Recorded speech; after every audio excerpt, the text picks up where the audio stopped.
Mais être sous le joug, c'est du vocabulaire de gonzesse, hein, donc on ne comprend rien.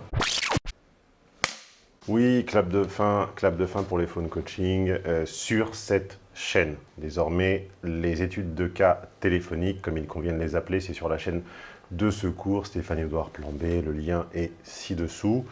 Et pour clore cette série de près de... Vous savez combien d'années que je publie des conversations téléphoniques avec des clients et des clientes, peut-être une petite dizaine. Eh bien, une fois n'est pas coutume, la question sera écrite car la cliente souffre de dysphonie, c'est-à-dire de problèmes vocaux. Bon, elle est peut-être complètement muette, hein, c'est peut-être un euphémisme comme dire malvoyant pour dire aveugle, on ne sait pas.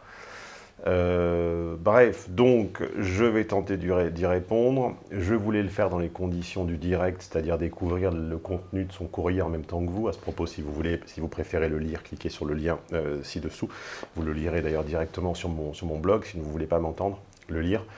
Donc je voulais le faire dans les conditions du direct et découvrir en même temps que vous son contenu. En fait, je n'y suis pas arrivé, c'est-à-dire que j'ai tenté de le faire. Mais cela m'a passablement attristé de le lire, ou emmerdé en fait pour dire la vérité, et donc je me suis dit que je ne pouvais pas le diffuser, ça n'était quand même... J'avais l'air tellement dépité que je me suis auto-censuré et j'ai effacé. Donc je vais essayer de le refaire en moins dépité, mais ce courrier présente à peu près toutes les mêmes impérities que les courriers féminins. C'est toujours la même chose, c'est-à-dire que ça se disperse dans tous les sens. C'est en totale involution, ça ne parle que de soi, ça donne des détails à foison. Il y a un foisonnement de détails en fait qui n'entre en rien dans le problème. Ça sème des fausses pistes, car le logiciel féminin, c'est quoi la séduction F? C'est semer des fausses pistes pour que l'homme, évidemment, déploie toute son intelligence à interpréter les signes d'intérêt, mais en réalité, du coup, quand elles se mettent à vouloir s'intéresser à leur propre situation, elles se perdent dans leurs propres fausses pistes. Donc je vais tenter de relire le courrier sans trop m'endormir et en venir rapidement aux 1, 2, 3, 4. 1, 2, 3, 4 questions finales. Donc Diana nous dit « Je viens de rompre avec un homme que j'ai aimé, il y a 1 mois plus exactement. C'est moi qui ai mis un terme à cette relation qui aura duré 8 mois. » Donc elle sort de 8 mois de relation et sinon elle en a eu 2 de 10 ans chacune. Elle dit qu'elle a beaucoup exploré entre ces relations, que c'est une quadragénaire, qu'elle a fréquenté des hommes vampiriques et dépressifs, donc ce qui déjà est antinomique, parce qu'on peut difficilement... Enfin, ah oui, je comprends, oui. Donc c'est une vampirisation passive, c'est un petit peu comme l'effraction mentale de Solveig Galloin, soi-disant violée par Philippe Cobert, c'est qu'il l'a... En fait, il l'a pas pénétré parce qu'il est impuissant, mais en fait, s'il n'est pas rentré en elle, il est rentré par effraction mentale. Donc là, manifestement, ces hommes étaient dépressifs, c'est-à-dire inactifs, hein, la dépression étant l'incapacité à agir, mais ils étaient quand même vampiriques, donc ils l'ont vampirisé sans rien faire par leur simple présence, passive et nocive évidemment. Desquelles elle s'est passablement occupée, donc évidemment les hommes ne seraient jamais rien sans elle, hein, on se demande ce qu'on ferait sans vous.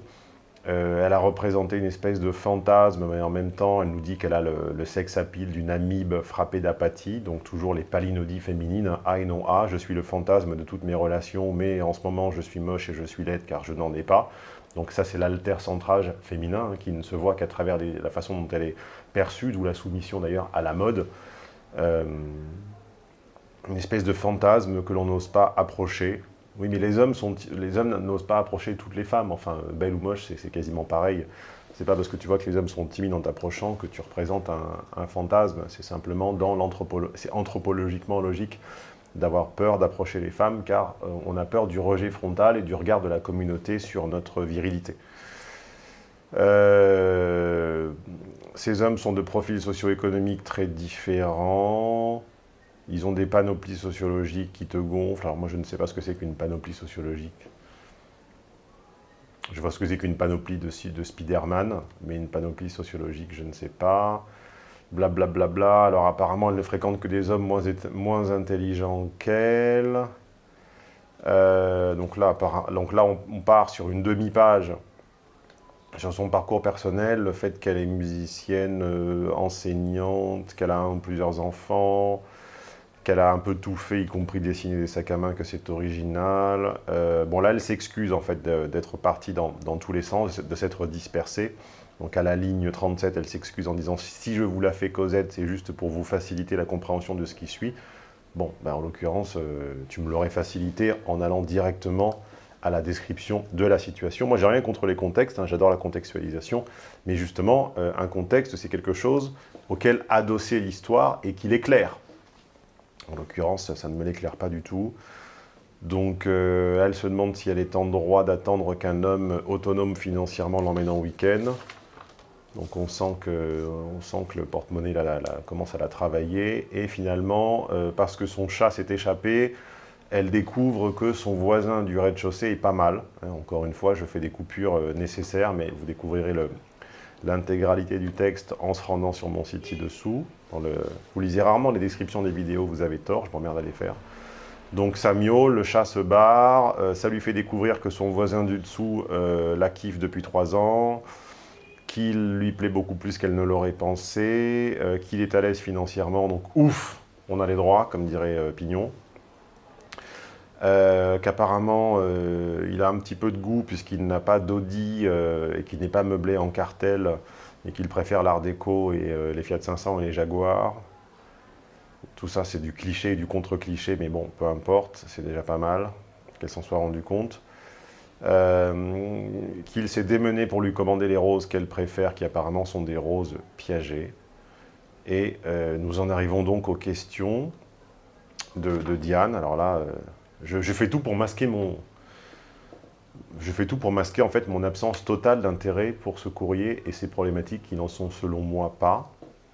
Mais manifestement, j'y arrive peu. Je suis un très mauvais comédien.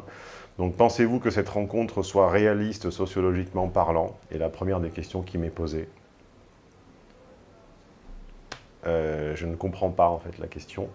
Cette rencontre a eu lieu. Donc je ne vois pas comme... Enfin, tu questionnes la réalité de quelque chose qui s'est déroulé dans les faits.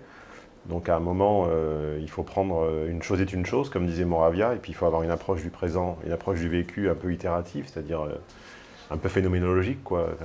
Ce qui est. Donc je ne comprends pas la nécessité, je ne comprends pas ce que ça t'apporterait de disserter sur la possibilité d'une île quand l'île a déjà eu lieu, quoi.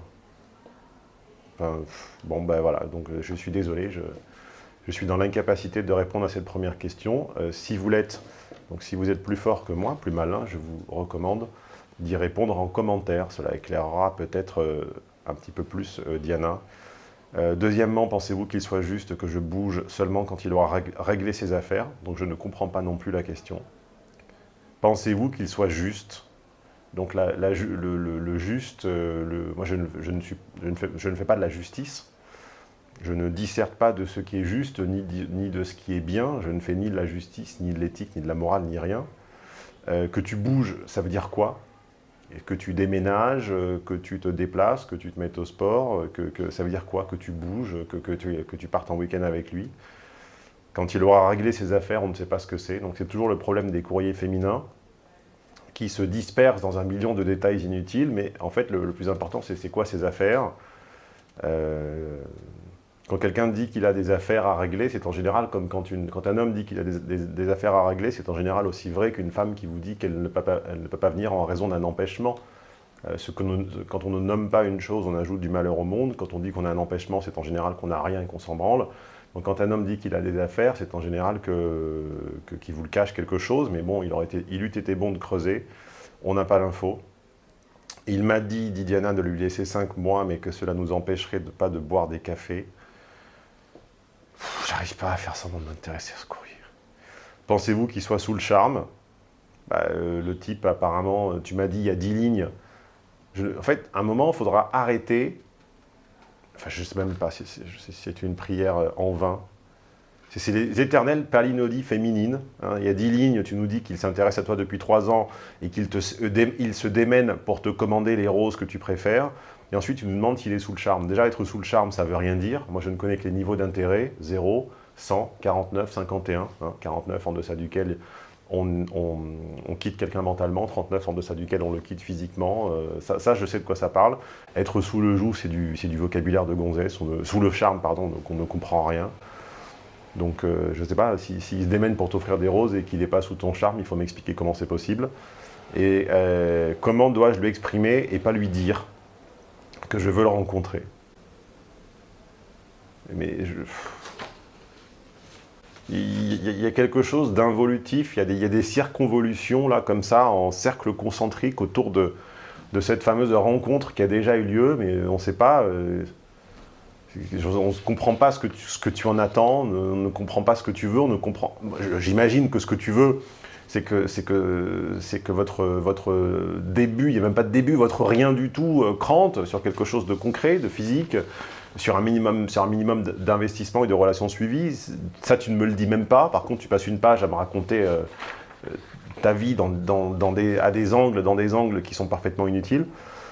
Et en imaginant que tu souhaites cranter avec lui, on ne voit pas ce qui t'en empêche, à part qu'il n'est pas dispo, à part qu'il s'est lassé, comme tous les hommes qui ont le choix, du couple monogame, parce que manifestement, arrive un moment où l'amour cède quand les certitudes, l'amour s'arrête quand les certitudes dépassent l'expérience. Donc en général, les hommes qui ont fait pas mal l'expérience des femmes se rendent compte que une, ça les fait chier, qui s'ennuie très vite et qui tourne en rond. Manifestement, c'est son cas. Et donc, on ne comprend pas ce que tu veux, en fait. Comment lui exprimer et pas lui dire et pas l'exprimer. Donc là, une espèce d'argutie poétique. Comment dire sans dire, comment faire comprendre sans... Écoute, je sais pas, en fait. Sincèrement, je sais pas. Ce que je sais, c'est que je crois que... En fait, je me demande s'il faut que je continue à travailler avec des clientes femmes. Dites-moi en commentaire si vous trouvez... Parce que toutes leurs questions sont ainsi. Dites-moi en commentaire si vous jugez ces questionnements intéressants, pertinents, si vous vous en rapprochez, si ça vous parle, si vous jugez si vous savez quoi répondre, parce que moi, je ne sais pas, en fait. Donc, je vais sans doute décevoir Diana. Je ne sais pas quoi dire.